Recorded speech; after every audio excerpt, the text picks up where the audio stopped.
الحمد لله الذي أرسل رسوله بالهدى ودين الحق ليظهره على الدين كله ولو كره المشركون. أشهد أن لا إله إلا الله وحده لا شريك له وأشهد أن محمدا عبده ورسوله. اللهم صل وسلم وبارك على سيدنا محمد وعلى آله وأصحابه أجمعين. أما بعد، فيا أيها المسلمون اتقوا الله، أوصيكم وإياي بتقوى الله فقد فاز المتقون. قال الله تعالى: يا أيها الذين آمنوا اتقوا الله حق تقاته ولا تموتن إلا وأنتم مسلمون. Dan dimana dirahmati Allah, bertakwalah sekalian kamu kepada Allah dengan sebenar-benar takwa, dan janganlah kamu mati melainkan dalam keadaan Islam. Marilah kita sama-sama meningkatkan ketakwaan kita kepada Allah dengan melakukan segala suruhannya dan meninggalkan segala yang ditegaknya. Semoga kita akan sentiasa mendapat rahmat dan limpah keberkatan daripada Allah. Marilah sama-sama kita menghayati khutbah yang bertajuk sakit, nikmat atau musibah. Tidak dimana dirahmati Allah. Allah memberikan kepada kita nikmat yang tidak terhitung banyaknya. Antara nikmat yang paling besar yang sering dilupakan oleh kebanyakan manusia ialah nikmat kesehatan. Menurut Ibnu Abbas radhiyallahu anhu, Nabi Muhammad sallallahu alaihi wasallam bersabda, "Nikmatani maghbunun bihima katsirun minan nas, as-sihhatu wal faragh." Dua nikmat paling besar yang tidak diambil peduli oleh kebanyakan manusia, yaitu nikmat kesehatan dan masa lapang. Rawahu Bukhari. Nikmat kesehatan sering dipandang remeh oleh kebanyakan manusia. Hal yang demikian tentu sekali kerana mereka tidak pernah memanfaatkan nikmat kesehatan untuk mendekatkan diri kepada Allah dan persediaan menghadapi hari akhirat. Atas dasar itulah Rasulullah SAW mewasiatkan agar menjaga kesehatan dan menggunakan nikmat kesehatan itu dengan sebaik mungkin sebelum datangnya sakit. Hadis daripada Ibnu Abbas radhiyallahu anhu bahawa Rasulullah sallallahu alaihi wasallam yang termaksud remuklah 5 perkara sebelum datang 5 perkara, yaitu hidupmu sebelum kematianmu, sehatmu sebelum sakitmu, mudamu sebelum tuamu, kayamu sebelum kemiskinanmu, waktu lapangmu sebelum sibukmu. Rawahu Al-Hakam. Dan dimana dirahmati Allah, sehat adalah nikmat yang paling besar. Apabila sakit, barulah manusia akan terasa betapa besar nilai kesehatannya. Ketika manusia tidak sedang nikmat sehat, sudah tentu mereka tidak lagi mengingati Allah dan tidak lagi bertakwa kepadanya. Sebaliknya mereka tenggelam dalam kemaksiatan. Inilah yang dikatakan oleh orang yang telah kufur nikmat pemberian Allah Subhanahu wa taala, yaitu orang yang telah menggunakan nikmat Allah untuk membantu menentangnya. Ingatlah, nikmat kesehatan yang dianugerahkan Allah ini adalah sementara dan pasti akan dipersoalkan kelak pada hari akhirat, sama ada ia menafkahkan atau dipersiakan. Hadis daripada Ibnu Abbas radhiyallahu anhu bahawa Rasulullah sallallahu alaihi wasallam bersabda, "Amalu ummati ma baina sittina wa sab'in wa aqul lahum man yajuzu dzalik." Umur umatku hanya antara 60 hingga 70 tahun. Umat amat jarang yang dapat melepasi hati umur ini. Rawal At-Tirmidzi dan Ibnu Majah. Bahkan tidak berfaedah langsung seseorang yang mempunyai umur yang panjang jika tidak dipenuhi dengan ketaatan. Realiti kehidupan pada hari ini membuktikan bahawa kemaksiatan tidak mampu lagi dibendung. Dalam sebuah hadis, Abu Hurairah pernah mendengar daripada bapanya bahawa seseorang sahabat telah bertanya kepada Rasulullah sallallahu alaihi wasallam, "Ya Rasulullah, ayyun nasi khair?" Qala, "Man qala 'umruhu wa hasuna 'amaluhu." Qala, "Ya Rasulullah, fa ayyun nasi syarr?" Qala, "Man qala 'umruhu wa sa'a 'amaluhu." Wahai Rasulullah sallallahu alaihi wasallam, siapakah manusia yang paling baik?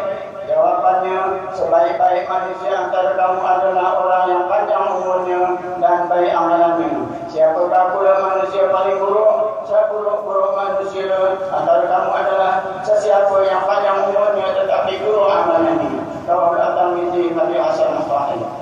Malah Nabi memohon kepada Allah agar kita diberikan umur di kenyanya.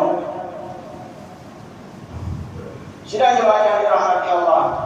Allah Subhanahu wa taala tidak bersifat zalim kepada hamba-Nya. Setiap kesakitan atau penyakit yang ditimpanya kepada seorang mengandungi hikmah di sebaliknya. Atau hikmah di sebaliknya kesakitan atau penyakit yang menimpa manusia adalah pertama, sebagai penghapus dosa. Oleh itu, setiap orang yang sakit dalam memperbanyakkan astaghfar kepada Allah di ujung usianya. Hadis daripada Ibnu Abbas radhiyallahu anhu bahawa Rasulullah sallallahu alaihi wasallam telah bersabda, "Ma yusibul muslima min nasabin wala wasabin wala hammin wala huzn wala huzn wala adam wala ghamin hatta wala adam wala ghamin hatta syawbati yushaquha illa kafarallahu biha min khataya." Seseorang muslim yang ditimpa kecelakaan, kemiskinan, kesedihan, sakit maupun duka cita, walaupun tertusuk duri, pasti Allah akan mendapat dosa-dosanya dengan apa yang menimpa itu. Rawahul Bukhari dan Muslim. Kedua, menambah kebaikan. Hadis daripada Ibnu Abbas radhiyallahu anhu bahwa Rasulullah sallallahu alaihi wasallam telah bersabda, "Ajaban la amril mu'minin, inna amrahu kullahu khair, wa laisa dzalika illa lil mu'minin, in asabathu sarra syakara fakana khairan lahu, wa in asabathu dharra sabara fakana khairan lahu." Amat dikagumi sifat orang mukmin, yaitu semua urusan yang menimpanya adalah baik. Tidaklah seorang mukmin itu kecuali apabila ditimpa kebaikan, dia bersyukur lalu menjadi kebaikan baginya, dan apabila ditimpa keburukan, dia bersabar lalu menjadi kebaikan baginya. Rawahul Muslim. Ketiga, meningkatkan keimanan dan kesabaran. Jika diuji dengan penyakit, seringkali seorang tidak sabar, bahkan berpeluh kesah dan lebih parah jika mencela penyakit yang dideritanya.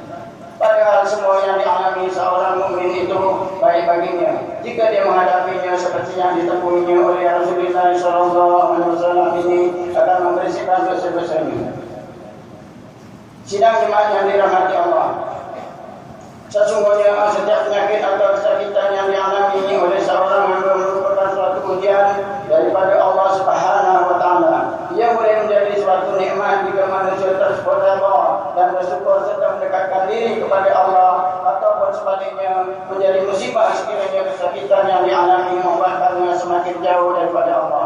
Sesungguhnya bergembiralah bagi mereka yang sabar dalam menghadapi ujian kesakitan ini, kerana ia adalah bukti kasih sayang Allah kepada hamba-Nya. A'udzubillahi minasyaitonir rajim. Ma asaba min musibatin illa biidznillah. Faman yu'min billahi yahtadi qalbah.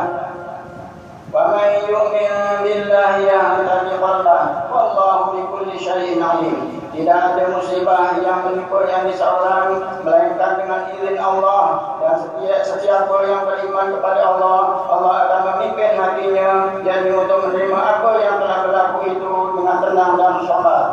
Ingatlah, Allah mengetahui setiap sesuatu.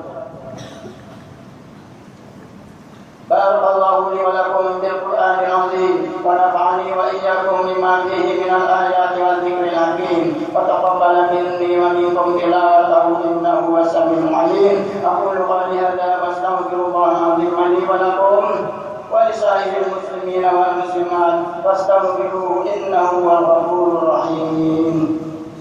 Bismillahirrahmanirrahim. Alhamdulillahirabbil alamin. Wassalatu wassalamu ala asyrafil anbiya'i wal mursalin wa ala alihi wa sahbihi ajma'in.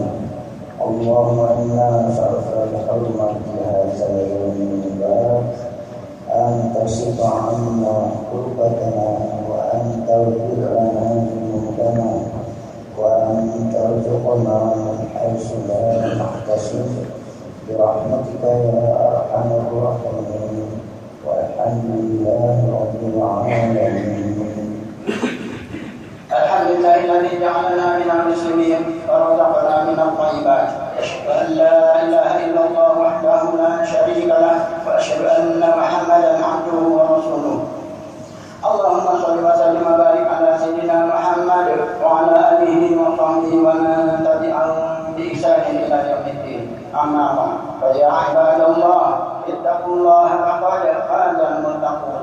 قال الله تعالى إن الله وملائكته يصلون على النبي يا أيها الذين آمنوا صلوا عليه وسلموا تسليما. اللهم صل وسلم على سيد المرسلين وارض اللهم عن أصحابه وقرابته وأزواجه وذرياته أجمعين. اللهم اغفر للمسلمين والمسلمات والمؤمنين والمؤمنات الأحياء منهم والأموات إنك سميع قريب مجيب الدعوات ويا قاضي الحاجات. اللهم إنا نسألك ونتوسل إليك بنبيك الأمين ونسألك بأسمائك الحسنى وصفاتك العظمى أن تحفظ بعين عنايتك ربانية وبحفظ وقايتك الصبرانية جلالة ملكنا محمد سلطان سلامور سلطان شرف الدين إدريس شاه الحاج ابن المرحوم سلطان صلاح الدين عبد العزيز شاه الحاج. اللهم أجب العون والهداية والتوفيق والصحة والسلامة من كل ولي أهل سلامور وأمير شريفنا سلطان شرف الدين إدريس شاه الحاج في أمن وصلاح وعافية زمانك وقرانك يا ذا الجلال والإكرام. اللهم أقم عمرهم ومصلحين الموظفين والرعيات والبلاد وبلغ مقاصدهم في طريق الهدى والرشاد. Ya Allah, Engkaulah Tuhan yang Maha Berkuasa. Kami bersyukur hadirat-Mu yang melimpahkan rahmat dan nikmat sehingga kami dapat meneruskan usaha ke arah memperkokohkan negara umat Islam, khususnya negeri Selangor sebagai negeri idaman maju sejahtera dan berkebajikan. Justru kami mohon hadirat-Mu ya Allah, tetapkanlah iman kami, tingkatkanlah amal kami, kokohkanlah perbuatan kami, murahkanlah rezeki kami, tambahkanlah kami dengan ilmu dan kemahiran, syukurkanlah jiwa kami dengan akhlak mulia. Lindungilah kami daripada hujan-Mu yang berat seperti kemarau panjang, banjir besar, wabah penyakit, persekisaan, kemiskinan dan lain-lain, supaya hidup kami akan sukses bersama Muhammad dan berkah. Ya Allah, bukakanlah hati kami untuk melaksanakan ibadah zakat sebagaimana yang telah Engkau fardukan. Berkatilah hidup orang yang melaksanakan tuntutan berzakat, menyayangi fakir miskin, sucikanlah hati dan jiwa mereka. Lindungilah golongan fuqara dan masakin daripada kekufuran dan kefakiran yang berpanjangan. Demikian juga ya Allah, tambah dan wasalah rezeki orang yang mewakafkan hartanya di negeri ini. Limpahkanlah nikmat iman dan kesehatan yang berpanjangan kepada mereka. Terimalah wakaf mereka dengan ganjaran pahala yang berkekalan hingga hari akhirat. Rabbana hab lana min azwajina wa dhurriyyatina qurrata a'yun waj'alna lil muttaqina imama. Rabbana atina fid dunya hasanah wa fil akhirati hasanah wa qina adzabannar. Ibadallah, inna Allah ya'muru bil 'adli wal ihsani wa ita'i dzil qurba wa yanha 'anil fahsya'i wal munkari wal baghi ya'idukum la'allakum tadhakkarun. Fadhkurullaha 'azima yadhkurkum washkuruhu 'ala ni'amihi yazidkum was'aluhu min fadlihi yu'tikum wa la dzikrullahi akbar wallahu ya'lamu ma tasna'un. Inshallah.